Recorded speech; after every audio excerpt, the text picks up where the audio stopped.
Previously on North Pole SEAL Team. Our heroes saved the big guy from a close encounter with a Doberman. There was also a gluten-free cookie scare and the inevitable post-holiday shenanigans. Let's see what our heroes are up to this year on this episode of North Pole SEAL Team. Mission Control. I just received intelligence that there's a shipment of radioactive fruitcakes heading for the city. But that could ruin Christmas. My thoughts exactly. The SEAL team is in the vicinity. I'll get them on it immediately.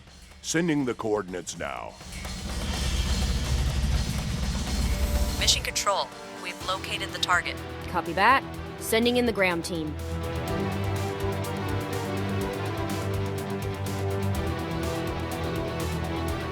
Target confirmed. Move in. Go, go, go.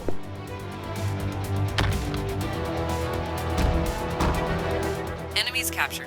Proceed with identification.